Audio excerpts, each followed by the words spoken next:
Hey world builders, welcome back to Shoutout Saturday where I read your lore. This has the makings of being the longest Shoutout Saturday ever. I'm going to guess that now before I get into it because I kind of asked for a little bit more because we were missing some prompts from some days and boy did people deliver. So if you want to hear your own writing read aloud here, then come submit some for the daily prompt in the Discord and tag it for Shoutout Saturday because we kind of need some more people to be doing this if we want to fill every single prompt, because sometimes people maybe didn't write something super long or didn't really like the thing that they wrote that much. They didn't want to hear it read aloud, or were leaving room or space for some other people. But either way, we can always use more people's stuff to read. So let's read some lore. For day 285, the prompt was, what do people consume, drink, or do to boost their energy in your world, i.e. coffee and other stimulants? MycoMan wrote just an untitled entry for day 285. Energy powers everything, whether it's calories for a body, sunlight for a plant, or electricity for a machine. What do we do when someone doesn't have enough energy, though? Stimulants. Plants are artificial chemical blends that eccentrify the brain and jolt up the body. I have two examples from my studies in which to share, one example of either option. The first are pop berries, home to the wet marshlands of Vestida. They grow on bushes that come up and out of the water. They have an alright amount of caffeine in there, but thanks to head Atherin Grant, we've learned to use methods of magic and science to separate and intensify this by turning pop berries into juice. By extracting more of this chemical from the skin and taking out some of the flavor compounds, the isolation of the ingredient strengthens it. Pop berries are often used in more traditional medicines and potions, with juice being accessible in most cities due to the distribution network in use. In turn, people also will extract the stimulant compound to make the fruit more flavorful, which has caused there to be three common types of juice available: strong, mixed, and weak. Artificially, though, there's a lot that can be done. Thanks to the company Atherin, who coined the term company, don't you know? Their operation began just several years ago, but they're making great progress so far. Things were found to aid in keeping one awake, two in particular. Adrenine is a recently developed medicine made into dissolvable potion tablets. It perks up the body more than your strongest pop juice. They are also sold in the black market in less refined forms like pills. There are, however, also an over-the-counter version of these, often sold in potion shops, called Orexetin. Orexetin is made using orexin and was one of the first resources gathered by the Atherin Collective. The company claims these to be made by mineral materials, arcane crystals found in the mines. Disgusting. Nice. I am not sure what world this is. I maybe should have asked MycoMan beforehand, but he'll have to let us know in the comments what setting this is part of. For day 286, the prompt was, are there any polluted places in your world? What is its source? Probe the Great writes, the rot, the pain, and the miasma, an entry in Rust and Blood, specifically turmoil. The beach of bodies was once a great golden expanse of sands and palms the size of buildings. The Great Gold Sea, it was once called, back when it held merit as a place of beauty. Early on in the war, small portions of the beach fell to the orcs, the misery and sorrow of those who fought and died, creating and spreading the first bits of miasma to touch Kamar in history. Palm trees melted into mulch, tide pool life withered into husks, or mutated into monsters beyond imagining. Like a mighty maw taking bites from the earth, the miasma spread across the war zone, a domino effect of suffering and negative emotions amplifying the fog more and more and more. The miasma became so potent, so vile, that the very sand itself began to decay, becoming a gooey purple muck that blighted every step. Mighty war machines, thousands of soldiers, and discarded supplies all littering the sands, rusting, rotting, blighting. The children of Ragash walk round with censers, spewing fetid fumes and poisons, chanting in their suffer tongue, Zveth Daled Ragash, they say while multiplying the miasma and bringing forth the end of life. Fearful guardsmen cower in their trenches, looking out into no man's land, waiting for the foe that will kill them, for their foe is impossible to slay, impossible to escape, impossible to negotiate with. They conjure their fear with their fear, a self-propagating system that can only be escaped by victory that can't happen because of the very nature of war. Their home rots, pollutes, and begs for mercy. And so, when the very earth begs for its life, the miasma makes something massive, something malicious and wicked. The Deacon. When the COR broke through the bulkhead, the forests of Yagushai were so dense, so ripe for the pain, that the writhing mountain itself was able to manifest as a looming colossus. The Deacons of Decay, 7 mighty avatars of ruin that wrought devastation during their manifestation. Yagushai, in a mere week, was almost destroyed, with a monolithic 60% of it being corrupted by the miasma. No matter where anyone hid, the fog would find them, kill them, and turn them. The deacons paraded through Yagushai before finally, mercifully, one of them was accosted by the Malice Breakers. 6 people chosen to end this war, and perhaps they will, for in battle against a Titan, a 500-foot-tall manifestation of a Celestial, they brought it to its knees screaming. The slaughter of such a massive creature sent a shockwave throughout the entire world. Massive amounts of the miasma disappeared, the other deacons vanished, and thousands of Murricanians were granted true deaths. And yet, despite this victory, Murricane and Aeternum still win more and more each day, blight more and more each day. The history books will be long if they are ever written at all. You cannot win, cannot prevail. This gives us a lot of interesting new info. At least me, I say us, but myself. The miasma is a product of, or at least encouraged by, sort of the actions of Ragash, and the Writhing Mountain formed these deacons, which are, seems like the heralds of, at the very least, or an avatar manifestation of the Writhing Mountain. And so killing one of these removes a bunch of the miasma, but then if killing one removes the other deacons, how do you get rid of the rest of the miasma? Is this... Yeah, how does this problem get solved? Is it solvable? Where do you go and kill more of the Writhing Mountain avatars to remove more of this? And can you even get more people, more of the Malice Breakers? Are they still around? Nugget writes, "The strange rot," an entry in Petrichor. It's spreading. The strange mold over the city. I hadn't thought much of it at first. Mold is common. Even black mold like this initially seemed to be, but no, it's growing and spreading far too rapidly and too thick to be natural. It almost seems alive? Well, what am I talking about? Of course, mold is alive. Sentient, then. I feel like it knows what it's doing. It crawled up through the gutters and pipes underground and immediately began contaminating the water. I'm no doctor, but I don't need to be one to see it messes people up. It causes extreme necrosis if it seeps in through wounds, and if ingested, it seems to cause rapid organ decay, and that doesn't even cover those fully taken by the mold. I said it seems like it knows what it's doing. I meant it. It seeks out flesh, as if it needs blood to keep going, and it really is crawling all over the entire city. It's frightening. It's disgusting. It almost reminds me of the strange rot I've seen around the Lockhart estate. No, it definitely reminds me of the blackened, sentient, oil-like rot consuming the manor.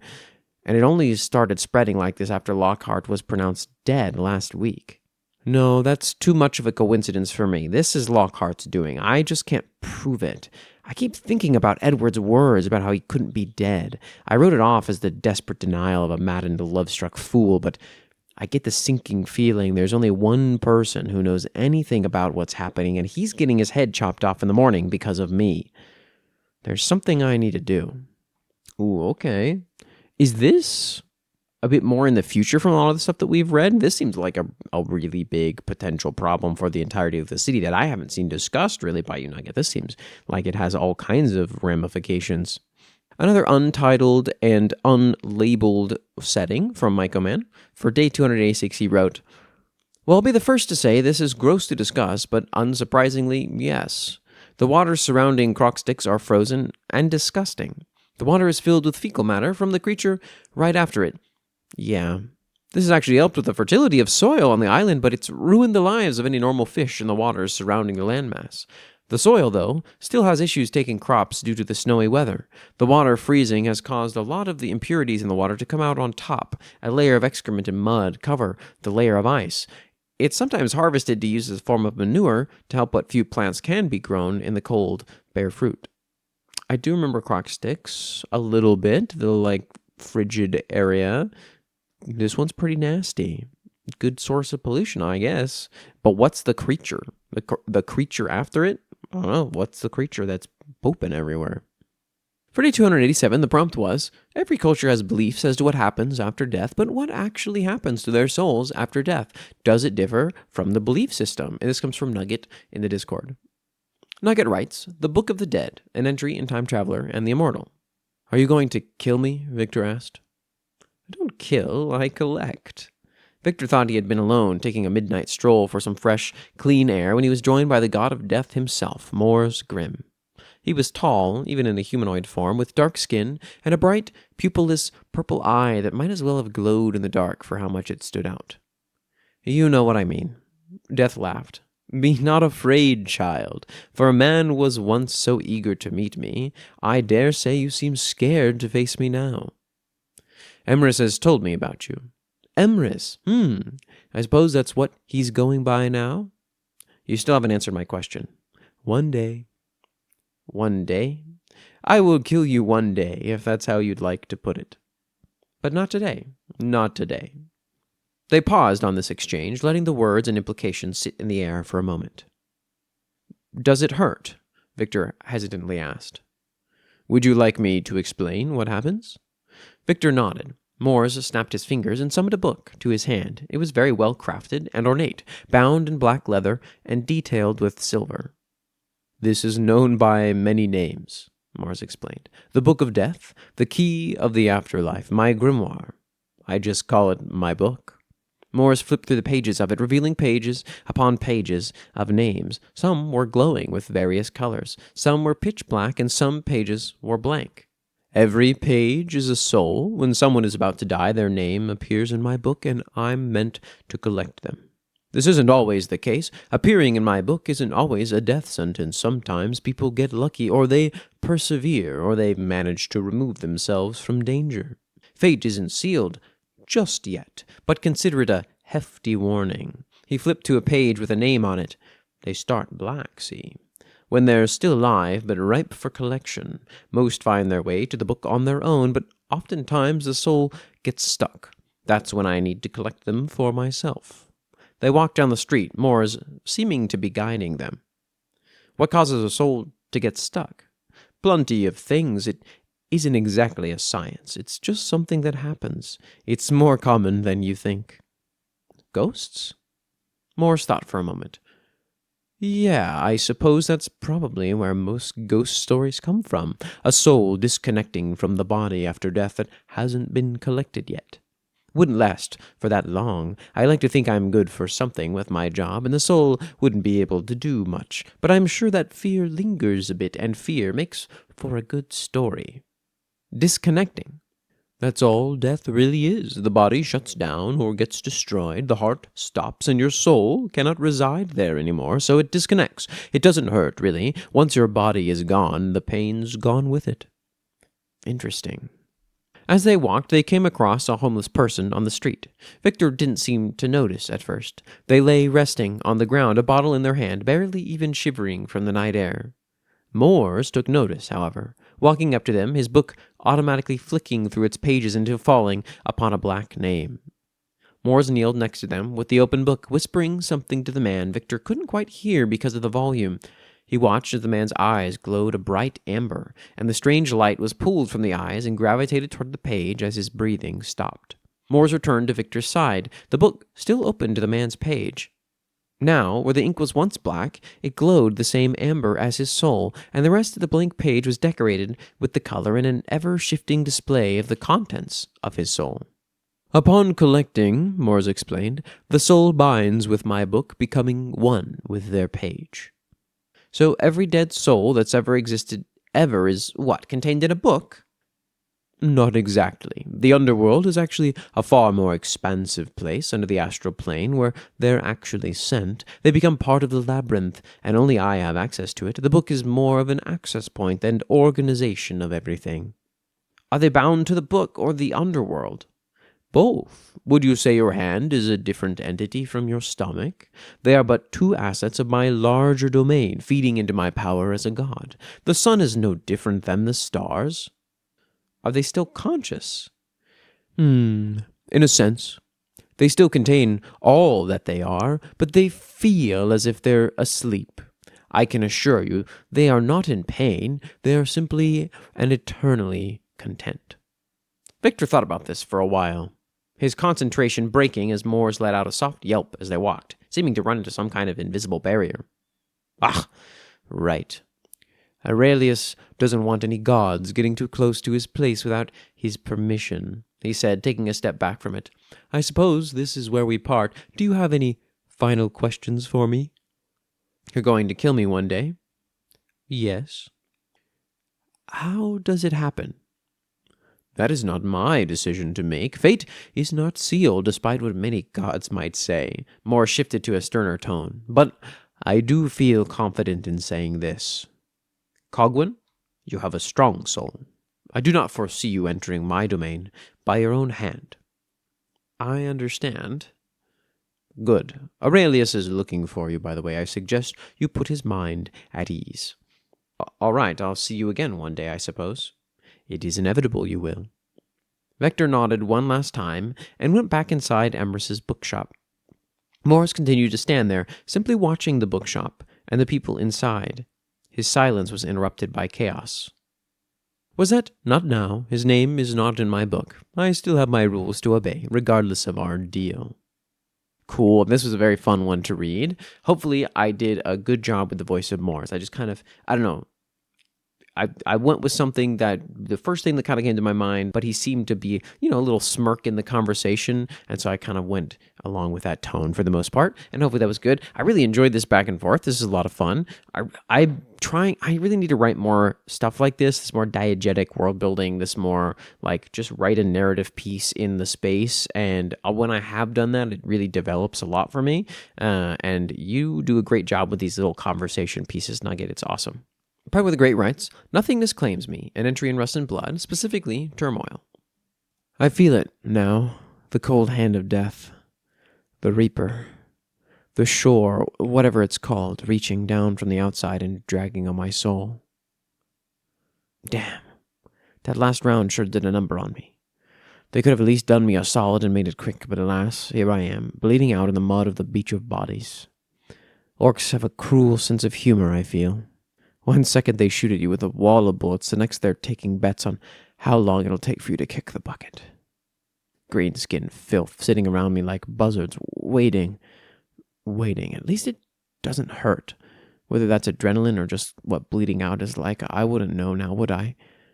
I try my best to look up at my attendants, that I might recognize them in the afterlife and take my vengeance, but I'm too tired.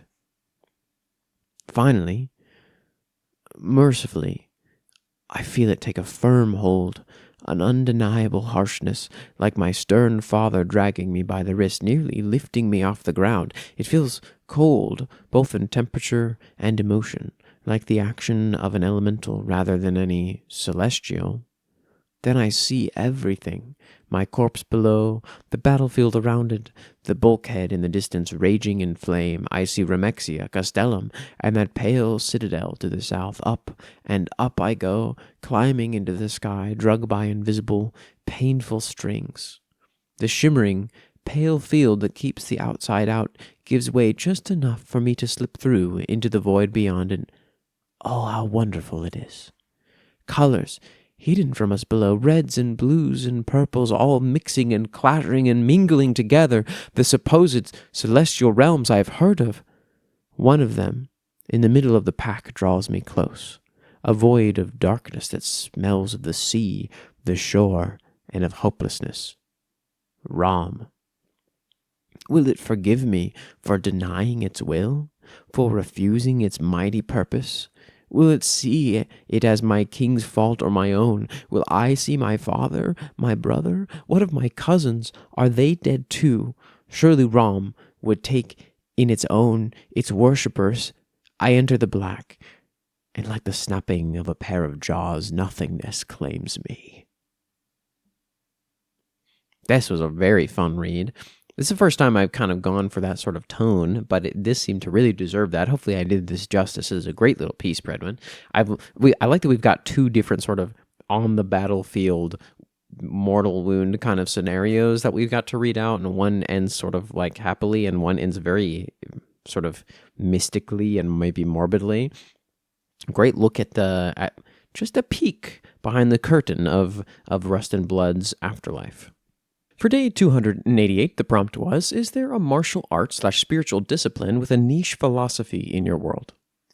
So even though I had called out for a lot of different submissions when I realized that a bunch of the days were empty here, This one didn't really seem to get any, and so I just dropped in my own, but I'm trying to minimize this having to happen in the first place, so if I have gaps in the future, I am going to keep kind of asking for people to potentially fill those so that we get more people. It's Shoutout Saturday, not read my own thing, so I'm trying not to put this in there too much, but I also like for a day to be represented by something, even if it's something I'm maybe talking about on my short form things. So I wrote Lechetrism, an entry in Atovia.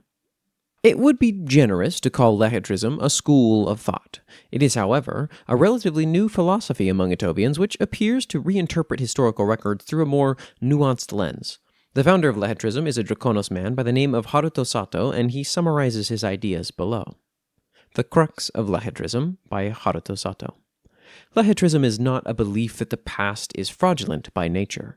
It is also not a belief that those who wrote likely falsehoods were con artists, rubes, or of poor character. No, it acknowledges the nuance of historical writers. It allows for their legitimacy to be coupled with their examination.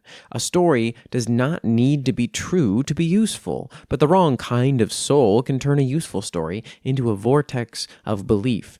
Lechetrism believes wholeheartedly in the etiological value of the many stories of our powerful and sorrowful history. It also questions the reality of events such as Auhminous' sundering. Yes, the outcome of such stories appears to be reflected in the material world around us, and to many, that is more than enough conclusive proof of their happening as it was written. Could it not have been that instead, these stories were built of fragments? Some such fragments were the realities of the worlds and cultures surrounding the authors. Others were borrowed stories, fables, poems, and traditions stitched together by an artisanal hand, producing a compelling tapestry. Lechetrism looks at the tapestry and proclaims its beauty, but it is not afraid to examine the seams. Haruto has begun to draw a small following. Primarily, these individuals come from the burgeoning elvish philosophy movement and the academic-minded Zyklestians. In total, there are maybe only a few dozen individuals who might call themselves true Lechetrists, but they are a tight-knit network who are fond of sharing findings and theories about the historicity of their world's past.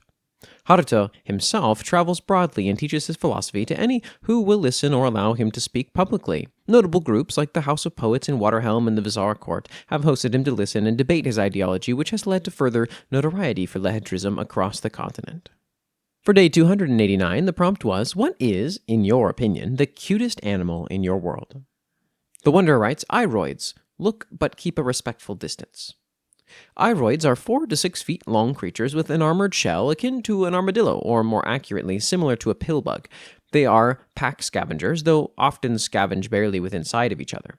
A most unusual aspect of their biology is the fact that iroids are made of entirely metal, from their shell to their heads to their organs. While they move like any other creature, hitting them with anything reveals their immense density. They do, however, consume biological matter, even if it in smaller amounts than a creature their size would. Moreover, nearly half their diets consists of metals. You can usually tell what metals they eat consistently, as they tend to take on the sheen of it themselves. That said, they prefer iron as their primary source. Their shells are where their strongest metals reside. When one was fed diamond dust, its shell took on a shiny exterior for the rest of its life. They live roughly 100 years and sadly cannibalize their deceased fellows. They are roughly as smart as a dog, and when trained right, are quite friendly. They do have a dangerous quality to them, that being their ability to shoot powerful jets of fire, hot enough to kill a human if they were to be hit, that's for sure. Rest assured, though, they can only shoot straight ahead, can't move while they charge it, need at least 4 seconds to charge, and produce a low-pitched hissing noise, and their open mouths light up, so overall, easily dodged. That said, if raised near or around humans, they're perfectly amicable, only being violent in self-defense or if something entirely foreign to them is within their scavenging grounds. Overall, they're quite easy to avoid running into in a hostile sense. They do make great pets, especially for blacksmiths, as they can be trained to light forges, and they like to eat scrap metal with little regard for the size. They can even learn tricks. Very cool. I like these guys. These are cute. I'm a big fan of isopods like this, and these like iroids, the idea of metal-based creatures, is always super interesting. I love this kind of speculative biology and fantasy biology a lot. So, very fun one. Thanks, Wanderer. Kendamarania writes, tetraserpents and temperate walruses. Tetraserpents, a relatively common urban pest found on the roofs and pipes of buildings in Corpi. They are easily recognized by their apparent presence of their 4 limbs, which their earth relatives lost due to God punishing the snakes to losing their limbs after Lucifer tricked Eve into eating the fruit of knowledge. They once inhabited the forests and foothills of Corpi with their ability to climb trees and branches with ease due to their body and webbed limbs, helping them grip surfaces. However, as deforestation began to drive animal populations across the wild, they began to settle into the city itself, using their adept agility and maneuverability to navigate the urban environment. They primarily liked to feed on small mammals like drill rats or even baby sentient demons, but some have begun to force their diets to be somewhat omnivorous, feeding on berries and fruits. Temperate walruses. A marine mammal found along the Carpathian coast that serve as a keystone species for the local marine ecosystem. Characterized by their serrated, hooked upper tusk and an extra set of lower tusks, they feed on various mollusks including clams, sea snails, and especially urchins, all of which feed on kelp forests along the coasts.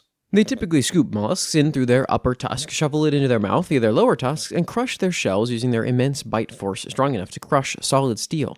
They're named temperate walruses due to their range being that of far warmer waters than their polar cousins. They have begun to dwindle in numbers due to demon populations hunting them for various purposes such as for blubber meat and especially their ivory tusks. Despite their status as a cultural icon of the city, the value of their ivory has led to immense numbers of mollusks tearing through the kelp forest without the walruses keeping them in check. Some government action is being done to preserve their population and reduce sealing. Cool. This is some fun. So this is like some proto-Earth forms of some things that sort of exist in the underworld or in hell. It would be maybe the idea behind this, which I think is super cool. I always love twists on interesting, like, common Christian mythology like this. Even just the little things like the fruit of knowledge. Well, what about the fruit of knowledge, good and evil? Is there a distinction between... Is that multiple fruit? Is the good and evil part something else, maybe? Maybe Kendamarania has like this different distinction, a differing cosmology that's based on these things. So lots of cool stuff kind of couched in all of this descriptors, and these guys both sound pretty fun and cute. For day 290, the prompt was, are there any unique tools in your world, perhaps for niche jobs or fantastical purposes? Per one of the great rites, sanctifiers, and entry in rust and blood, specifically turmoil. The following message comes from a series of propaganda and advertisement posters found in the Romexian bunker complexes. Introducing the Sanctifier. Loyal workers of Rom, have you ever slain an archfoe, a worshipper of the pain fiend, and wondered how to truly end their heretical suffering? Well, wonder no longer. Introducing the Sanctifier. This little tool can be used to sanctify even the most miasma-corrupted soul. Cash in, an empty slot is present here for labeling a number, usually 4, days' worth of rations at your nearest quartermaster. Sanctifier instructions. To begin sanctifying a heretic carcass, remove their chest, garments, /armor, and locate the stabbing end of the machine. Gently but religiously stab into the chest cavity of the heretic where the rib cage meets the stomach. Once secured, engage the machine with the big green button and wait for the ding noise, like that of a smaller, yet still blessed bell. Once you hear the ding, remove the machine from the carcass and clean. Return to your nearest quartermaster to refill the blessed pigment for 1 evening's worth of rations. Failure to refill the machine is grounds for heresy. Losing or damaging the machine is grounds for heresy. Failure to sanctify a carcass is grounds for heresy. 48 more examples of heretical actions are listed, 12 of them repetitive. Sanctifier and you. Do you feel lonely? Of course not. You are surrounded by fellows of righteous purpose and the blessed machines of Rom. But if even this is not fulfilling enough for your weary heart, fret not. All sanctifiers are now equipped with spirit complexes and are capable of religious companionship. If you ever feel lonely, just speak with your religious tools. Problem solved. Failure to reach fulfillment from conversation with sanctioned elementals is ground for heresy. Notice of arcane interference. Pilgrims, if you have chosen or have been ordered to utilize the Sanctifier, you are to not approach within 50 yards of a blessed scry sniper while carrying the machine. Prolonged exposure to Sanctifiers can nullify the righteous enchantments placed upon the gifted women of the mask. All scry snipers have been granted authority to correct any actions that could result in their nullification. You have been warned. Questioning why a blessed machine would nullify a blessed soldier is grounds for heresy. Nice. Thank you, Brendan. This one's super fun. This Sanctifier thing sounds kind of cool. Do you have a drawing of this? I kind of want to see what this actually looks like, but these propaganda posters are awesome. Great little pieces of diegetic world building that I like a lot. For day 291, the prompt was, what is the most notorious predator in your world? Nugget writes, how do you kill a god, an entry in time traveler, and the immortal? There is a difference between dreaded and feared.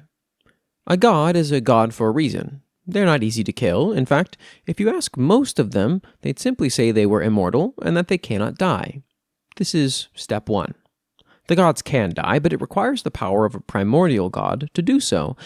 Understandably, no one had figured this out, as there's only 3 in existence and 2 have been lost. But with their power, you can kill a lesser god. Do not let them know you have this power. You want them to fight like they do not know death. Manipulate information. This is your most important weapon. Research the gods for your entire immortal life if you must. Learn everything about them, their powers, their strengths, their weaknesses, their personalities, their ideals, their flaws, their bonds, everything. Make sure they know nothing about you, who you are, where you came from, what you are capable of. That is what makes you dreaded. Distract them. Cause them to fight amongst themselves should be easy enough, for they are still human within their souls and have flaws and conflicts rooted within them boiling over for millennia. They'll be too focused pointing the blame to even notice you are there. By the time they do, it'll be too late. The dreaded sunlight gets his name because that is all most know about him. With a blade that can actually hurt the gods, a lifetime of study, a silver tongue, and a creator too proud to warn her subjects about her mistake, he is the only predator capable of slaughtering the gods. One they don't even know enough about to properly fear, only to dread the light he brings. Cool. I liked that a lot of this build-up, this was written in a kind of fun and elegant way, and I can actually like that, but you have the build-up of how do you kill a god, and then the reveal of this is everything that the dreaded sunlight has at his disposal, and that he does, and this is his whole thing, and this is why he is the most apex predator of all, the killer of deities. Nice. Curio Heart, V3.5 RC4, and Auhminous. Now, Curio Heart did really try to impress the fact that they have a co-writer for a lot of the stuff that they write, and they're going to try and usually put that on there. But I just wanted to say in general that a lot of the things that I may end up reading from them now in the future probably have some amount of Auhminous's influence, because it seems like these two write together a lot from the little that I understand. Curio Heart can obviously correct me on any of this, but I just want that to be very clear on this entry so that there is no confusion there, and that if I messes up in the future, you can refer back to this and hopefully know that, yes, this is maybe not always all Curio Heart. For those who choose to stay in Valley, no matter how brief, the predators that one must be on the lookout for are not animals, but people. Between bounty hunters and serial killers, there's no shortage of people happy to hunt others regardless of price, including a lack thereof. However, none are more notorious than one known only by monikers. Sweet Killer, Shade, Butcher, The Messenger. No articles have ever been published. Nobody living has ever seen him. No feeds have ever caught him. Nothing, magic or otherwise, can bring back his victims. And yet, no matter which moniker you use, virtually everyone will know who you're talking about. They'll have stories, too, of a guy who knows a guy who stumbled onto a scene before the VFPD arrived to clean it up.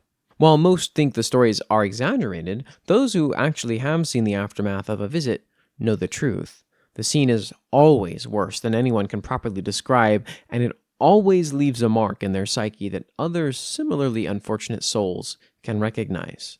Cool. I have read a piece before by Curio Heart and potentially Auhminous, but I think it was mostly by Curio Heart about an officer walking through one of these scenes, and it is a horrific sequence. I'm assuming this is the same person. Curio Heart can correct me, of course, if I'm wrong there, but that would make a lot of sense from the other thing that I've read. So very cool, very interesting. I'm excited to get to read more of Curio Heart's stuff in the future. For day 292, the prompt was, what is a family known well for their old money and connections in your world? The Wanderer writes, Chevron. There have been many powerful wizards through our time. Garuntha was by far unsurpassed as the most powerful, followed by Alnorith, the Mad Mage of Khaldum, and Chevron. Now, all of these were powerful and wealthy of their own right, or had no need for wealth. However, beside Alnorith, whose daughter had no children, Chevron was the only one of the highest echelon of mages to have descendants. Chevron had 4 great families that came from his descendants. Chevron had 4 children, all of which had 3 traits from him. First was being arcanely very talented and inherently stronger in magic than others. Next was their black hair with white streaks. Third was their pale gray eyes, all of which were genetically dominant traits, overriding others. House Castle inherited the throne to the Wizard Empire, Chevron's empire, after he took to ruling his own plane exclusively. They've done so for a very long time, ruling with the moral backbone of a feather and the integrity of chalk ore. That said, they have generations of royalty and arcane artifacts to back themselves, and money is far from a want. The Moore family. The Moore family inherited a large amount of wealth from Chevron. They built a large manor near the outskirts of civilization on the edge of the outer seas, interfering in politics and setting themselves up to be rich for further generations. However, after dabbling in dark magic and human experimentation, half the family was sentenced to death. In the dead of night, they stole the family heirloom, the magician's talons, an artifact that drastically boosts a mage's power, and transported themselves to Aval. While they started decently poor, talented mages keep themselves quite wealthy when they apply themselves. They built a mirrored manor to their previous one and slowly entwined themselves with the nobles and replaced them in all but official titles. Grimhollow. The Grimhollow family is the black sheep of their kin, which, considering Chevron had the title of one of the 9 evils, is a compliment. Their family head, upon departure from the Wizard Empire, was Arshida Grimhollow, who was ashamed of the damage her father had done. That said, she did not shun the wealth and power her inheritance left her. She left and set out to repair some damages. She set up her family in Cawdor near the Silver Coast and got in well with the royal family. This ensured her family would be wealthy and allowed her to expand her family into both trading and artifact production. She also began the largest faction of the Paragon Order of the Shadows. She also funded monster hunters in mass, making Cawdor a much safer place to live. House Full. The 4th family house. While their wealth isn't enough to fund royalty or rule empires nor start entire orders like the others, they have done quite well for themselves, being treated as nobility in the kingdom of Toalin, despite no royal lineage. The full family then spread itself out well amongst the royalty in the region, so while not the most powerful house of Chevron, they are the largest in size. Moreover, the most powerful mage in all of the houses besides the Wizard King Chevron was Alithsile Foal, who created a spell that could have wiped the nation off the map in a single night in vengeance for her murdered love. She did, however, spare the nation, and instead used that spell to sacrifice herself to resurrect her love, which worked well, albeit he was a walking corpse inside his armor, which she made him promise not to remove. For the next few hundreds of years of his life, he was unaware of his deceased state, and became a folk hero in her honor.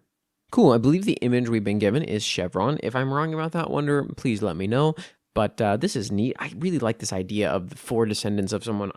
This is something I could really use a lot more in Atovia, is defining the features of a group of people that come from some important individual and how all of them were able to sort of like do something big because of the kind of the clout and inheritance received from someone of such high historical significance and standing and wealth. Nugget writes, Vanity, an entry in Petrichor. Any given member of the aristocracy will come from old money and various connections. However, the Vanes are usually the family that comes to mind when someone says old money.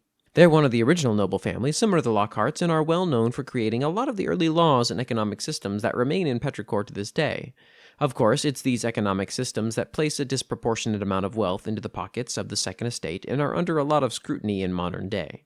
As their name implies, they take great care of their appearance, both physical and social. For the Vanes, their hoarding is less about what they have, but rather what they fear losing. To anyone else, they have everything, but they know their god well, and a single fault will destroy everything. It's no wonder they're considered so vain.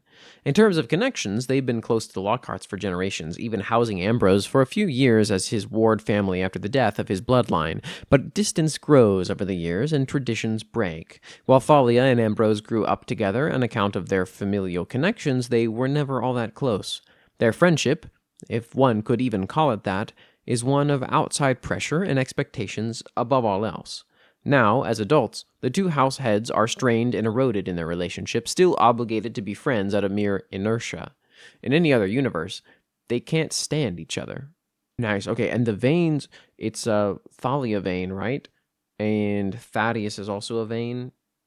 Was that the reveal? I'm hoping I'm not getting that wrong. But that makes even more sense, because then that mistake is not just like, oh, it looks bad for our family, but it's like especially for the Vane who have sort of the vanity deity on like over the top of their heads. This could ruin everything. Perwin the Great writes, The Conrad Family, an entry in What Lies West.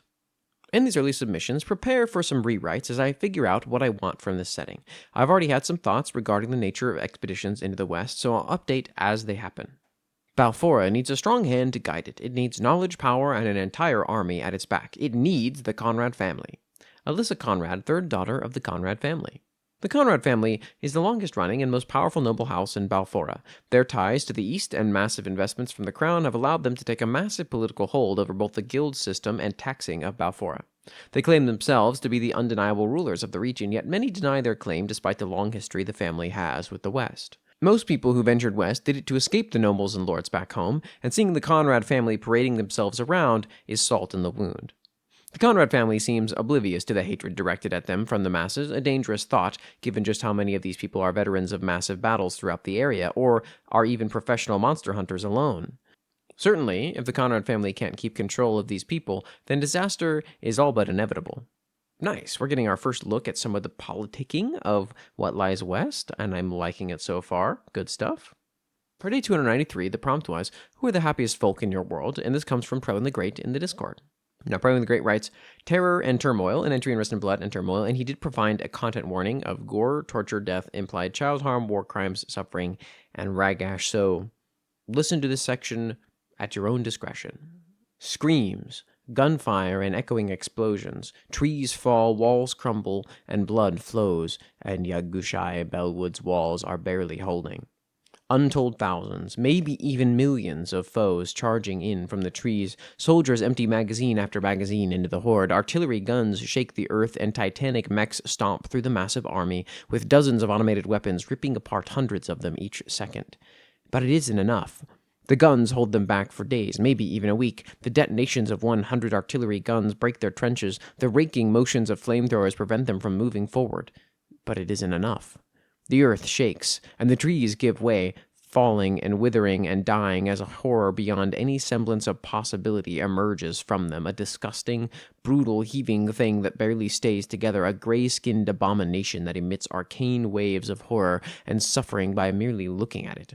It towers over the wall, thrice their size at least. The bloated, agonizing thing crawls like an infant toward the city. Its inhabitants scream and panic. The soldiers on the walls lose hope. They end themselves before they are made to obey. Officers run around trying to stop their soldiers from blowing out their insides, or just to try to get away from the path of the Titan. Each step it takes, agony and pain grows louder and stronger. The ground beneath it becomes stained with its own blood. Its entrails drag behind it. Massive blighted sores weep upon its shoulders, and all the while, as it approaches, it laughs. The beast laughs. The giant's hand falls upon the wall as it heaves up from its crawling position. Cultists, orcs, and daemons flood through the hole, charging into empty homes and shops, looking for any unfortunate enough to be last in evacuations. The avatar of Ragash stands up, looming over the forest, now visible for miles upon miles away. It raises its hand to its mutilated stomach as hundreds of soldiers look up in terror, ripping open its gut to spray a fog of miasma into the streets below, laughing, reveling. Cultists run through homes, dragging dozens from their hiding places while they cheer and chant and pray and laugh. They smile and laugh while ripping apart pets and the brave men who remained, now screaming in terror as steel-framed dreadnoughts, mages, and mutilated clerics bite into them like party favors. They frolic through the streets like tourists on vacation, taking their blasphemous souvenirs from desolate storefronts and empty malls, casually slaughtering any they happen upon. In one building, a man and his son hide while a cultist keeps shouting, "Marco!" getting closer and closer each time. In another, a soldier begs for mercy with broken bones as a massive hound rips his legs to shreds. The Titan, the Deacon of Decay, takes steps with all its might before one of its femurs pierces through the skin, causing the monster to fall onto the buildings below. Its fall sends a shockwave that rips apartments from their foundations, and still, unwaveringly, they laugh. See what you have done. Cool. Okay, we got an actual snippet, a piece of this attack from the Deacon of Decay and the cultists of Ragash. So the happiest folk we all knew this was going to happen, but probably the happiest folk are Ragash when is Ragash or is the cultists when they're getting to do this? I guess that makes sense. The Wanderer writes, Parapus. There are many happy folks on Endrin. While the people of Poor Town are technically the happiest, they're drugged to high heaven as their home cliffs exhumes dopamine in heavy amounts. The Celestine would be a good second, since they're not drugged, though this they have the weight of protecting themselves. The natural next step would be elves. They're safe, secluded, and protected by Anduin. However, the elders remember well enough the old world too well for many of them to truly know a feeling of safety. This leads us to the kingdom of Parapus. What perhaps has the happiest folks? They live on the edge of the outer seas, but have yet to face a gale strong enough to blow down their homes, nor a wave that crushed them. They have not had a single famine, nor plague upon them, nor their crops or cattle. Their walls stand strong, and for their defense, their beautiful, immortal queen, Saint Auhminous, defends them with her wisdom and might. When your issues are quite a lot like Endrin's equivalent of first world problems, there is seldom to be sad about, especially since they're surrounded by those who don't have her protection and they can see how peaceful they have it in comparison. But like utopias, there is a dark secret of Parapis, that being Saint Auhminous herself, though she falsely claims she is no saint. Everyone who endures what she does, and can still put on a brave face to comfort her people, is nothing less than one. A very, very seldom know of her suffering. If she had her way, no one would. See, the piece of Parapis is not free. It has a heavy cost to one person, Saint Auhminous herself. She struck a bargain with a deep ancient god, a true eldritch horror. All the peace, wonders, and protection she brings with that god's power she faces in reverse. She's been torn apart, slain, and tortured in every way conceivable, and yet she's not broken her duty in the great centuries of that city. Okay, cool. This is a little bit like your take on Ursula K. Le Guin's Auhminous, or The Ones Who Walk Away from Auhminous, the whole idea of a utopia in which one child has to sort of be kept in constant suffering to allow for it to function. But in this case, that child is actually someone who made a deal and is doing this willingly, which is kind of a beautiful thing. This is a cool take on that concept, on that sort of thought experiment. For day 294, the prompt was, what is a creature that straight up defies physics in your world? And this comes from Proden the Great in the Discord. Kendamarania writes, something is in these hills. Lieutenant Fura, you're supposed to be on watchtower duty. What in the name of heaven are you doing? Barked the captain, a hulking mass of a demon whose horns could easily be seen above the trenches. Those Negadan's bastards could be planning an invasion any minute, especially now under the cover of night. Apologies, Captain, she hastily bowed. I simply noticed something in the trees, some sort of humanoid. Oh, are we supposed to be boar hunters now? He scoffed. We don't have any time for these idiotic games. Sir, it could be one of those Naganan snipers. A scout, perhaps? Lieutenant Fura suggested, handing him her muddy field binoculars. I saw a whole pack of those things in the tree line over there. She pointed her tentacle at the evergreens. Definitely humanoid, but something felt off about them. I could see their heads poking above the leaves. The captain squinted into the pitch-black forest. So, a sinner the size of an entire tree? That's entirely nonsense. Must be some wild beast then, he concluded. I thought that too, Fura admitted, but then I heard these things mumble to each other. It was some sort of alien language, unlike any tongue I've heard uttered from a sinner. I think it was sort of like that tongue the fallen angels speak to each other. What was it again?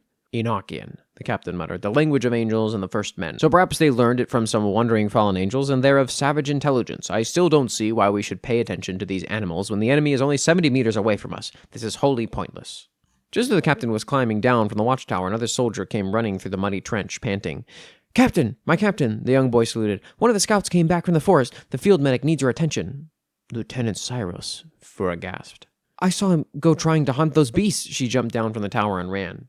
Wait! The captain ran after her, trying not to trip over the decaying bodies left to rot and the resting soldiers trying to kill time while keeping watch. The two came to the hastily made, bolted-down medical tent where Syros was lying in aching pain. Damn it, what the heck happened to him? Fura snapped at the medic. We found him in the forest, thought he was trying to hunt for animals and encountered some beast. The medic peeped, his hands bloody from trying to handle Syros' body. The captain entered the tent. Christ, Lieutenant, you're going to die face first if you rush like that. He sneered at Fura. What are the symptoms then, Doc? He crouched down and felt Syros' limbs, which felt incredibly weak and stiff. Weakened bones and muscles, paralysis, a third-degree burn on his chest and left shoulder as well. The captain unbuttoned Syros' uniform, uncovering a searing hole that exposed some of his own skeleton and what seemed to be a gold liquid remaining in the muscle. Holy crap, Fura gasped in awe, like the blood of angels. The medic gulped. The lieutenant also muttered something as I was bringing him back to camp. He swore that the beasts that attacked him weren't of this realm. They were like fallen angels, but undying even after being shot 8 times. He swore they were Nephilim, the captain uttered, children of the sons of God and the daughters of man. A flare suddenly broke through the night sky, emitting a blinding flash that could be mistaken as the sun rising from the sky, followed by a distant war horn and the clamor of hundreds of demons and sinners. Shit! A trench run is coming. Everyone at attention! The captain barked at the sleeping soldiers. Fura stepped out of the tent with her rifle at ready, but from the corner of her eye, she swore that she saw something as well. Shadows of a pack of humanoid beings as tall as the trees, dripping their golden blood. They seemed to snicker amongst each other in that Enochian tongue, just as she was ready to die. Cool, and I love seeing the Nephilim. As someone who has grown up in Christian circles, it's kind of fun because for this prompt, it makes so much sense because they kind of defy a lot of understanding of some scripture for people as well, because really they're just like dropped in there one time and then never really talked about again, depending on sort of what canon you're looking at and apocryphal books you take into account. And Curio Heart, and I think maybe with some addition of their partner in writing. If so, please let me know, and I will pretend credit them here now. And if that's not the case, then, it's all Curio Heart. It's okay either way for me. I'll get better getting this right, and maybe Curio Heart will label them more in the future, which I think they had been saying they would do. And they write, Director H. Priest. Put on the mask. Director High Priest commanded Misty, his voice at once quiet and booming, soft, but resonant, singular yet a layered many. Listening to him without his mask was like trying to make sense of audible contradictions that became inseparable within an enchanting cacophony that held one's attention as easily as any siren's song. Misty did as she was told, raising the cool metal of the mask to her face, emerald-inlaid eye sockets over her eyes. Her peripheral was fractured somewhat, within the myriad faces of the gem's sides, almost like a green-tinted kaleidoscope at the edges of her vision that wasn't being turned. Not that much was visible right now, of course, she was still looking at the ground. Lift your gaze, he bade. Again, Misty did as he said. She lifted her head as she sought his face inside his silvery robes, tinted green through emerald eyes. While the room moved around her peripheral, the gem's broader, flat surface fixed her attention ahead of her. Misty found the opening of his hood. Her body went rigid, like someone had locked every joint in her body into place. The high priest was inside his silvery robes, as he always was, and far too large to even be in the city. He stood upon a floor that acted as though he were no larger than a human, yet even the ground should have trembled beneath him. She felt two glowing eyes of incomprehensible colors pierce into her mind, even as she struggled to see even one eye watching from within the impossibly deep hood of his robes. A strange, unsettling peace descended into her, then faded to relaxation. Lower your gaze. It was as though her body was suddenly unlocked again. With a full-body jerk, Misty lowered her head, returning her gaze to the floor. She had no idea what she just saw.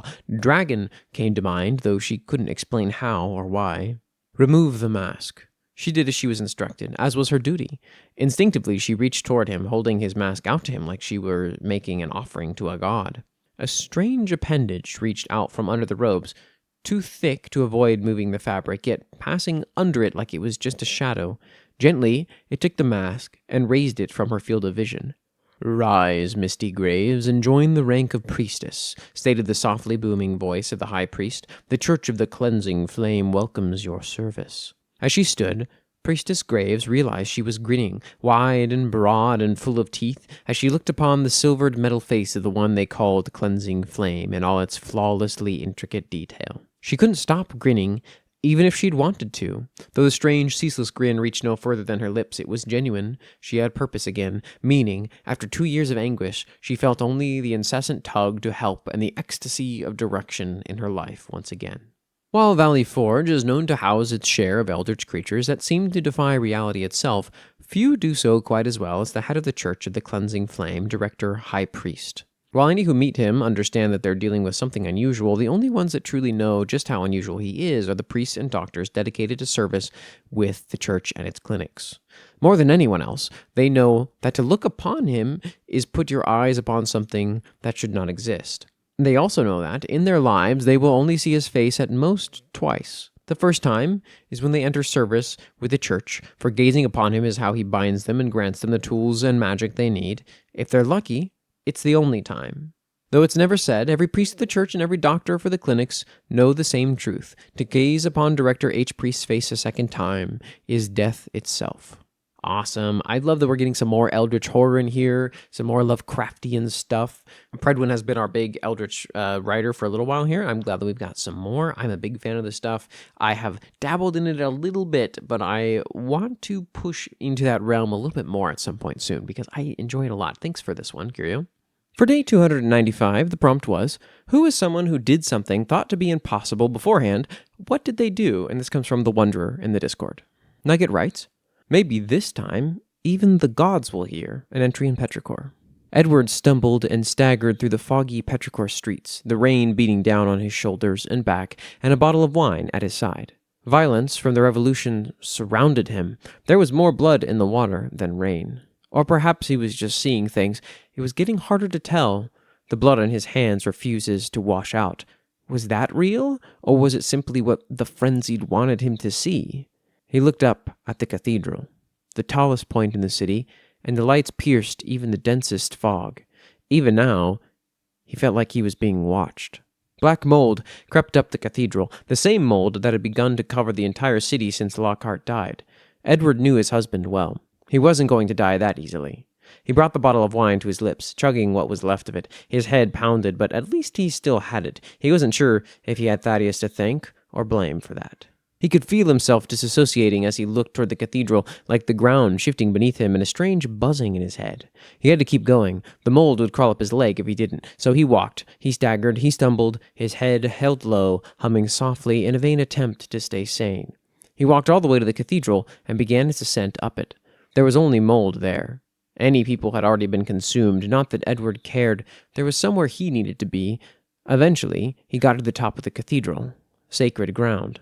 The highest point in the entire city. Even up here the rain fell, though the sky was lightening. Edward looked over the edge, over the entire city being consumed by the mold. Where did everything go so wrong? "You really came looking for me up here?" someone behind him asked. "You aren't in the catacombs," Edward said. "You are at some point, but you must have left." "The gods are waking up. It only felt fitting to come to the cathedral. I'm sure you felt it too." "Are you really there?" "It's really me. What's left of me, anyway." Edward turned around to see his husband, Ambrose, brought back wrong, barely contained in shape one would recognize as human, with rot and fungus growing out of him. Holes formed in his skin where maggots had burrowed into his flesh, his skin rotting away as his organs threatened to fall from his rib cage. Still neatly fixed to where his chest should be was his glowing and pulsing brooch. "Even now I wish the gods chose someone else," Edward confessed. "You should be grateful they look upon us at all. Pain is the price we pay for favor. Because they do not know any better. They've forgotten who they were, just as we have.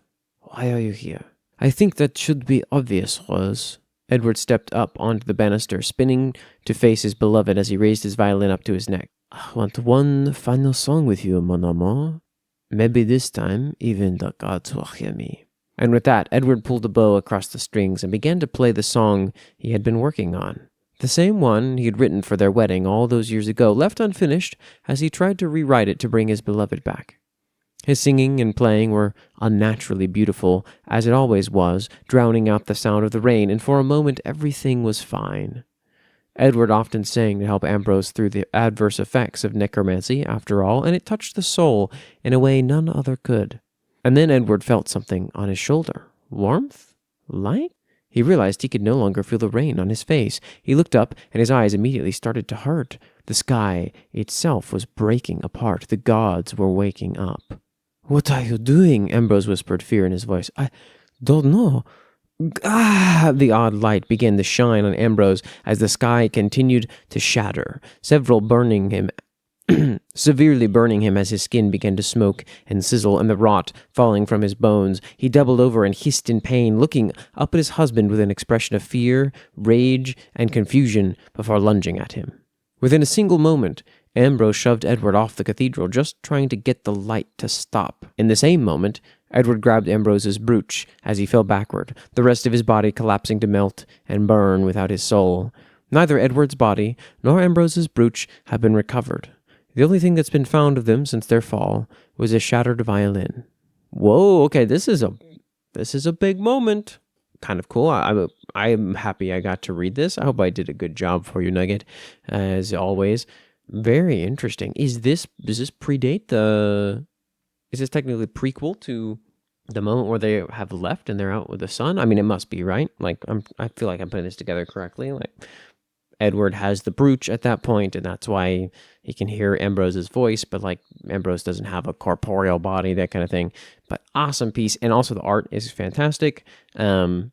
Really, really enjoyed this, and kind of I did have goosebumps at one little spot. The moment with the sky breaking open, I think, is kind of an amazing moment if you've been consuming content about Petrichor up until this point. So really, really well done, Nugget. Probing the Great Rites, felling a celestial, an entry in Rust and Blood, specifically Turmoil. The amphitheater was full to the brim with the sounds of combat, guns firing, cultists chanting, and the malice breakers enduring. Kunra looked from his vantage point out into the arena. The so-called chosen, Eretex won't stop speaking about, were committing the highest of blasphemies, damaging the avatar of Ragash, the writhing mountain, the deacon of decay. Surely there was no possible way for such an icon of suffering to fall. Surely not. Daemons, zombies, orcs, and hundreds of cultists swarming into the combat zone, but the firepower, magic, and cleaving strikes of the Chosen One sent wave after wave reeling into damnation. The cleric's warhammer brought lightning down onto the ogre. The mage's spells turned dozens into ash with fireballs. The elves' nimble movements and practiced strikes felled the demon kings sent to slow them down. Kunra spoke with his words of power, but either the Chosen had gone deaf, or their power granted them immunity. He looked on with anger as the barbaric Oni wove between the fodder to strike down the commanders and heavy gunners, and all the while, at the center of their defenses, that damnable dwarven whore fired missile after missile into the deacon's flesh. Chunk after chunk of bruised meat was blasted off of the mighty avatar. It brought down earth-shaking blows, but they weaved out of the way every time like vermin. A celestial cannot fail, can it? A mortal could never ever strike down even a fragment of a celestial's power, not to mention just how massive a fragment this deacon is. But then, from the darkness above, a gleaming golden light fell into the battle. An artillery strike, the workings of one of Kunra's mages. No, he was not so fortunate. It was a god, the Karstanaret. Of course, the god of fire. No matter, mighty Ragash will smite him and rot his arcane armor into nothing. But the dwarf landed a mighty blow with her half-tracked abomination. One of the avatar's arms sloughed off the body like spoiled meat. Kunra felt a massive pain in that same arm, mirrored agony from the pain of his lord. It seemed like hours in what was but a moment. Kunra looked up to see a flurry of explosions and napalm, a bright purple light, and overwhelming devastation. The avatar screamed into the night sky, the miasma fleeing away from its master before the flesh of the deacon flashed away like burning phosphorus. The avatar was slain. Kunra felt his strength leaving him, his powers wane, and his agony overwhelm him. He fell onto his knees, looking into the skies as the celestial corruption ate away at him, his fingers fading away, his legs disintegrating and head throbbing. They had done it, the impossible, the unthinkable, the slaughter of a celestial, albeit a small piece of one. A setback, a small, insignificant setback, mortal. Even ashes will rise. Very cool. We got two pretty differing epic moments back to back from Nugget and Predwin, and this one I liked a lot as well. This deacon thing I feel like I can picture so well. I do have an image of it, of course, but like, whew, cool stuff. The Wanderer writes, Mad Queen of Athal. I checked the army one more time. They had their swords. My outriders had their lances sharp, their horses strong, and their courage readied, and yet it would likely to us very little. We were, after all, going to war against a god. I had led them against dens of monsters, had cleared out and built a city amongst the apocalypse of the spell wars, and today there is a very real chance of it all failing. 2,000 soldiers ready to fight a god, 600 of my outriders on horseback ready to ride, my winged immortal friend Voshir hid in the cliffside ready with a payload of thick, heavy nails. Our position was strong. We'd won our first war here, and we'd been far outnumbered there. The two pillar-like mountains gave the archers great range, the army on the peak of the hill ready to push back any forces, though today my brave soldiers faced only one. The castle was only a few miles out, with a sealed room deep in its core. Our few mages had put every ward, protective spell, and scry-proofing spell they could. It was the ideal place to protect something, or, in our case, hide it. My thoughts were interrupted as the clouds turned red in the distance. Like a bolt of fire from the heavens, Osavar arrived. With a wave of my hand, the signal was given. Horns blared, and I kicked my beautiful horse Froves into a gallop. My outriders began their ride as well. Like thunder, 600 horses took their pace down the slope before us. Osavar spent the first few moments of his arrival burning the landscape around him. Whether he was making an intimidation tactic, enjoyed flames, or was simply aimlessly attacking around him eluded me. If either of the second two, it certainly wasn't strategic. Regardless of his puzzling display, he needed to perish. Too long had he enslaved the realms in violence, and today either we died or he did. I gave the second signal. The archers readied, and fired a volley under the landscape he was scorching. He blocked all of them with a shimmer of red, a wasteful approach of magic, but he didn't seem to care. As soon as he dropped his field of energy, Voshir swooped down and released every nail in his position, dropping them into the cruel god. Then I saw it. Osavar flinched and was hurt. He didn't bleed, but there were marks of damage on his skin. He could get hurt. He blasted fire at Vashir, sending thousands of bolts of flame. Vashir was skilled, but he couldn't keep up with all of them. His feathered wings lit up, and he glided into the mountainside, wounded. His injury, however, was not in vain, as Osavar took a lance to his face. The lance shattered, but it still hit, and soon it wasn't alone. One by one, my faster outriders hit him. I heaved my lance high and hit him square in the chest. My weapon shattered, and I was forced to ride past him to avoid my death. He was hit with a few more lances before the sent a shockwave, throwing riders off horses and killing those closest to him. The ground hurt, but I didn't have time to process that. I had time to process pain when Osavar was dead. As I tried to remount, Osavar caught me by the jaw. His grip was unmoving. My fingers started to bleed as I tried to pry his hand off me. "Kalda, you've gone through all this work just for me," Osavar gloated. "I'm flattered. All of your army gathered in one place for me to hurt them. How very thoughtful." His grip tightened. My jaw began to crack under the pressure. Before it broke, he released his grip. The ground felt hot, burnt ashes from the scorched ground. "Ah, the little Silkian. Did you really think you could build something under my reign of war? Really?"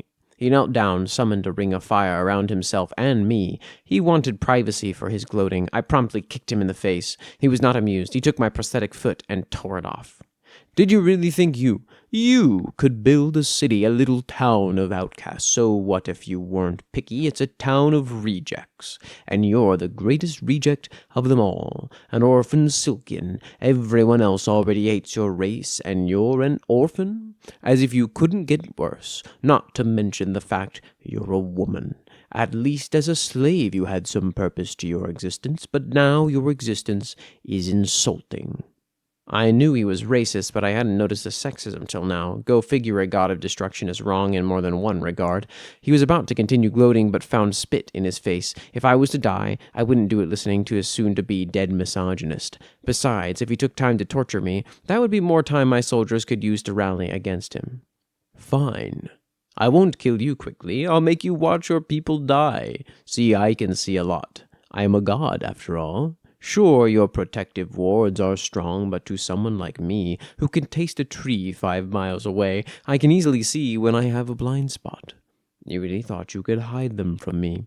I'll let you die when your entirety of Athal is razed to the ground." He sent his fire out. Screams echoed from the soldiers as they burned to a crisp. He stood up, got kicked from my living foot, and began flying toward the city and towards the sealed vault.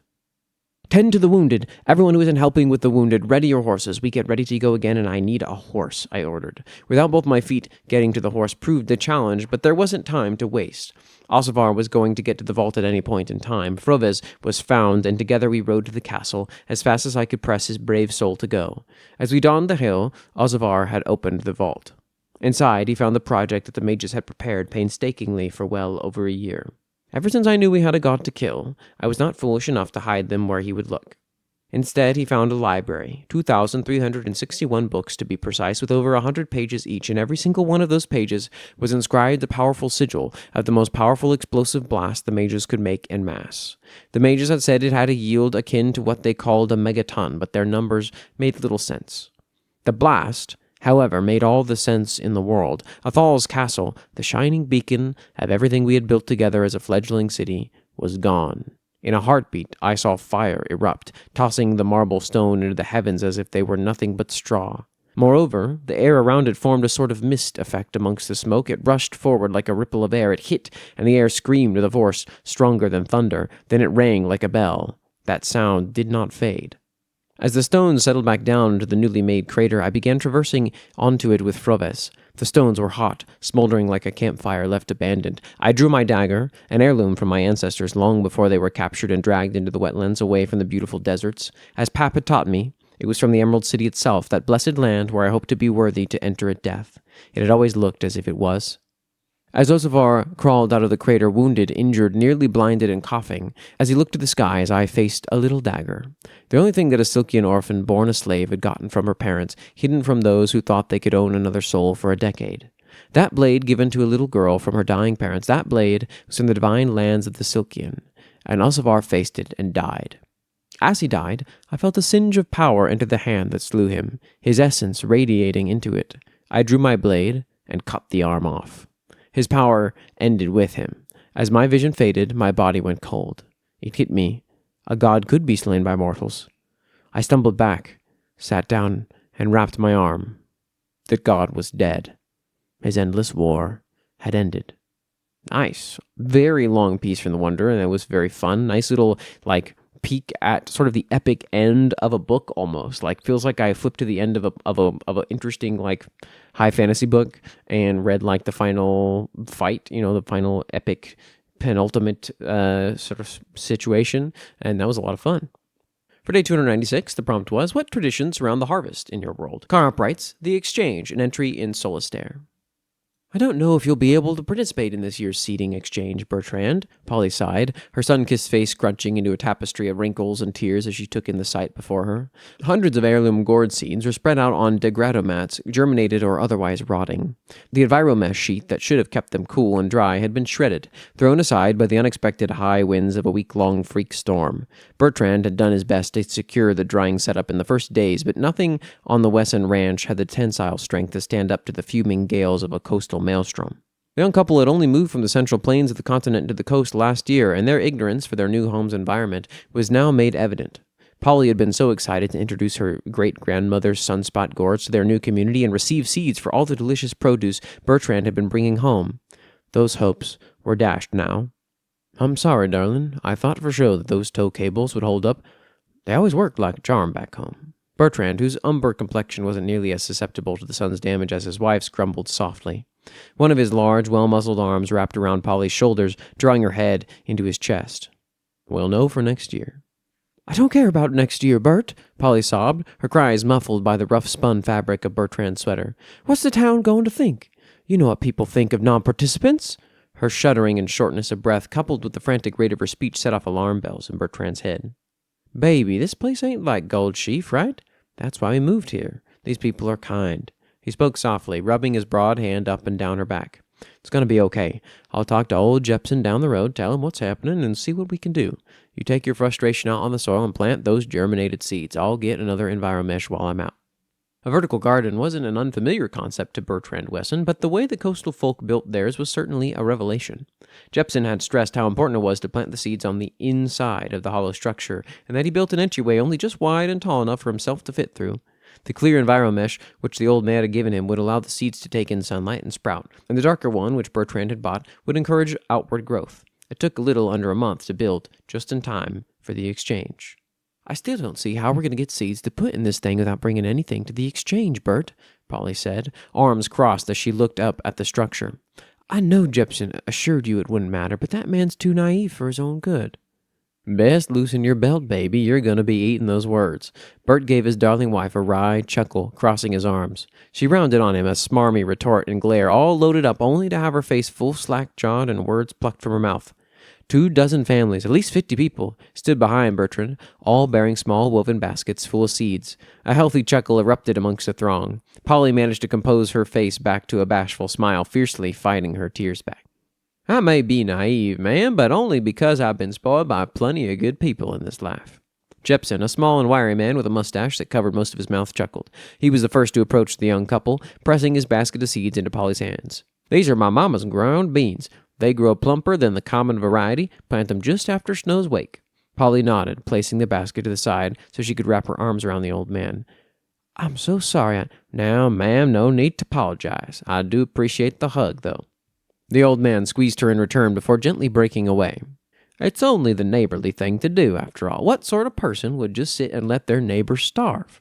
Nice. I feel like I just read, and, hopefully the accents are not incorrect. I just kind of went with what felt right, which was basically solar punk Little House on the Prairie, and I vibed with it. I enjoyed it. Hopefully it was good for you, Carhop. Let me know if you have a different accent in mind for that, and I will try my best at it next time we read for these people, but this was cute. For day 297, the prompt was, does your world have homebrew races? What are they like? This comes from Predwin the Great in the Discord. Predwin the Great writes, Begins, an entry in Rust and Blood, specifically Turmoil. In war, companionship is a vice, a reliance that goes beyond race or species. Whether it be a bond between soldiers, a reliance on a higher-up, or more romantic in origin, there are numerous such cases of soldiers leaning on each other in these trying times. There are rules put in place to discourage romantic ties between soldiers, make no doubt, but when you're 30 miles deep in the mud, there's no officers around to tell you what to do, or they might be breaking rules themselves. Caldeitha, Rayonisgau, and the Mountain Holds can't afford to separate soldiers by gender. It's inefficient. But more importantly, sometimes it's a bonus when two soldiers pursue each other romantically, specifically a male human and a female Auhmin. Soldiers in squads with Auhmin bleakspawn often become entirely reliant on their mite comrades that are more than capable of flipping a tank. Bleakspawns are subservient to their mark of hater, though they try their best to push back the bloodlust only certain stimuli can truly drown out the rage. Some choose art, some choose sewing, but on the battlefield there are few vices power enough to truly drown out the voice of hater. The easiest and most readily available source of relief comes in their smaller companions.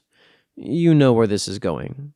The result of such a coupling is a biggin, a mighty, if oafish half-giant, that can serve Caldeitha in only one way: war. This coming, of course, from the infamous General Ilerwin, bleakspawn Authmans, the ones who submit to their mark, birth particularly corrupted children that too inherit the mark of hater, but their inability to regulate their emotions often leads them to submit to their bloodlust more often than not. Most Authmans, bleakspawn or not, will tell you that they would never willingly bring such a poor child into this world. A cursed existence, they call it. But war does things to people. It changes them, forces them into scenarios they never would have dreamt of before. Hugo Vras has gone out of his way to organize female bleakspawn into squadrons with shell-shocked soldiers. The entire military is encouraging the Authmans to commit blasphemy, whether they realize it or not. But regardless, soldiers are fond of biggins. They make for colorful pals on the battlefield and even better bodyguards. The biggins born of Authmans that don't submit to the mark are far more capable than their corrupt cousins, too, with them often becoming fully functional members of society, though these are a rare sort, as no Authman that hasn't submitted to hater is even remotely close to the war zone where they might be driven to desperate measures. Okay, cool. Crossbreeding between sapient species is always such an interesting topic that I feel like you actually handled pretty well, and it works so well in a grimdark setting anyway because things are already a little messed up. It's harder sometimes to address these in something that's a little more typical high fantasy where you don't necessarily want to get bogged down in the weirder, like closer to maybe a fetish stuff of world building. Like it could be, solely interesting, but it's just not the kind of thing that spending your time on is usually useful for, but I feel like it works great here, makes a lot of sense, and was handled well. Nugget writes, The Anatomy of a God, an entry in Time Traveler and the Immortal. The gods are beings created from pure stardust, custom built to withstand the amount of magic they wield. They physically resemble much of who they were in immortal life, but there are tangible differences in biology since they were reconstructed that separate a man and a god. The final forms of the gods are extremely diverse, depending on a multitude of factors such as extra limbs, missing fingers, abnormal hair, etc. But there are some things they all have in common. The gods are tall, in order to spread out their magic over more body mass. On average, they end up being 10 to 12 feet in height to accommodate it. Their souls, while taken directly from a human at some point, have been hardened and crystallized, allowing them to better withstand their power without the warping of their soul.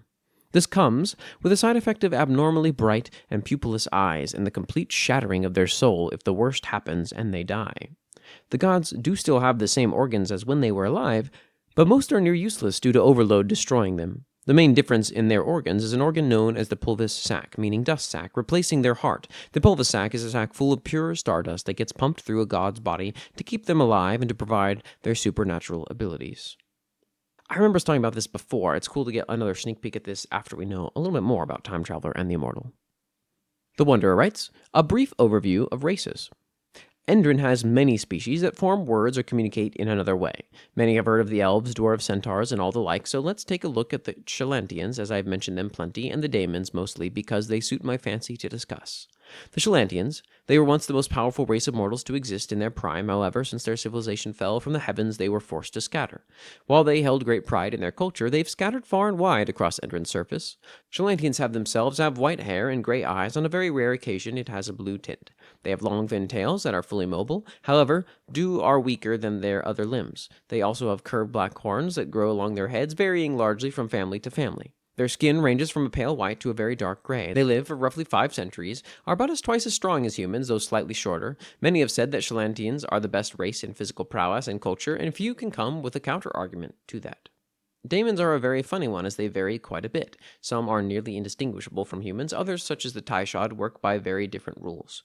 What's consistent across them all is that daemons are made of magic. Parents are needed to support a child's growth until the child is self-sufficient in magic themselves, otherwise they'll fade out and die. Food can help them be more sufficient, but does not remove the need for it.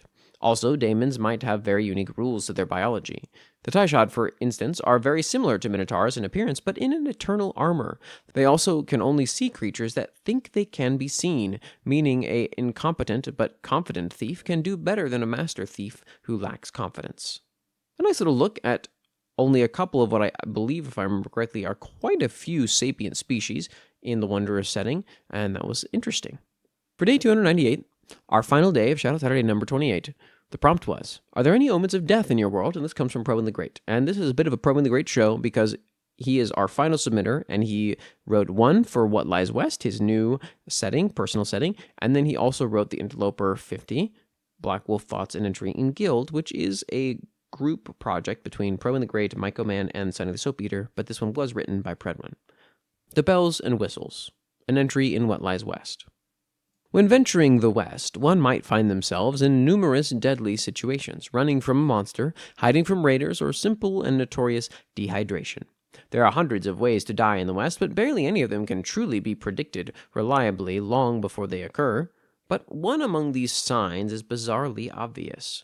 Antithesis to every other omen that could possibly present itself to an adventurer. The bells and whistles. In the distance, faintly audible, the chimes of a church and the whistling of an angry beast, like the machinations of dwarves. Hearing this for the first time, an adventurer might simply ignore it, given how far away the sound is. For now. No, this sound does not hide. It presents itself with gusto to those who would dare hear it. The bells begin to shake the earth and the screaming whistles boil blood. The closer, the louder it gets, the more agonizing it is. From this point, all reports of the bells and whistles is from those who have fled to the city of worms, instead of facing whatever the sound comes from. Whether all who have heard it have fled, or those who faced it have always died, the bells and whistles remain an ill omen of damnation for all who hear it, unless they return east to Balfora. Okay. Getting some moderately eldritch vibes from this as well. Interloper 50, Black Wolf Thoughts, documented by Null, class, Aether, rank, Uriel, Tau, Nu. Banishment Ritual. A member of the public or collaborator affected by Interloper 50's rift energy is to be sequestered in a cobblestone cellar with no light exposure for 3 days without any verbal or visual contact with any other member of the public or collaborator. If available, Interloper 102 can be utilized on the affected individual to immediately end the possession stage. Under no circumstances is the affected individual allowed to perish until the possession stage is ended. In the event that the affected individual is to perish while possessed, all collaborators and members of the public within 50 miles of the previously possessed individual are to be declared lost in an archive. In the event that the affected individual is to perish while possessed, all collaborators and members of the public within 50 miles of the previous possessed individual are to be declared lost and archived as such. Banishment Update. 3 weeks after a failure to protect the life of the possessed individual, a small team may be dispatched to search for survivors. Hazardous Effects. Appearance. Interloper 50. Black Wolf Thoughts manifest in one individual at a time, visibly appearing as hallucinations of a pitch-black, white-eyed wolf always 50 steps away at least. Possessed individuals recount that the beast is always visible somewhere in the environment unless the space they are in is extremely confined or made of stone, or if the area is also too dark to see in. All 3 of these facets are used in the banishment ritual to ensure that the ritual is successful. During the possession stage of Interloper 50's manifestation, events that can only be described as paranormally unfortunate will happen to the possessed individual. These events can very easily result in the death of the possessed individual. Events include falling objects such as flower pots, lightning strikes, random fires, floods, directed attempts at murder, rift storms, and more. These events will not occur if the possessed individual cannot see the wolf, and the possession will end if the individual has prolonged time where they cannot see the wolf. In the event where the possessed individual dies, an instant, calamitous explosion will destroy the immediate area and coat a further 50 miles with corrosive acids via rain. Needless to say, this must not happen. Sacrifice your life if it is necessary. Discovery. Interloper 50 was found via standard tome decryption of Interloper 1's contents. The tome noted that proper banishment ritual thanks to a good performance of the Delve team sent within. The tome noted the proper banishment ritual thanks to a good performance of the Delve team sent within. After 113 years, only 2 instances of Interloper 50 manifestations have ended poorly. Continue to perform to Trinity's standards, and there shan't be another. Cool. Oh, I'm glad the guild posts are back. I'm a big fan of them. I like them a lot. I feel like you do a great job, Predwin, and it's a great way to cap off, I think, our very longest build together ever. This was substantially bigger than most of the ones that I've done before, at least in word count, and I had a lot of fun reading it. It took me a little bit longer than I expected, partly because I had a busted pipe behind a wall in my house and got to do a lot less recording over the weekend than I was hoping to, but I hope you enjoyed listening, and I thank everyone for watching. I'm going to repeat, as I always do, that if you would like to come and have your own stuff read aloud here, just join our Discord. The link is in the description, and post something for the daily prompt in the Build Together forum and tag it as Shoutout Saturday, and it will be read here. Now, if you do want to support the community, support me, support more of this happening, and support your own stuff getting posted, then please subscribe to the channel, hit the bell, comment, like, all of those things. Now, statistically, you should just at least do one of those because otherwise you won't do any of them. But if you don't do any of that, that's also totally fine. It will continue to be free. It will continue to come out. And I appreciate you nonetheless just for watching this far into the video. So I hope you have a wonderful Saturday or whatever day it is that you're watching this. Goodbye.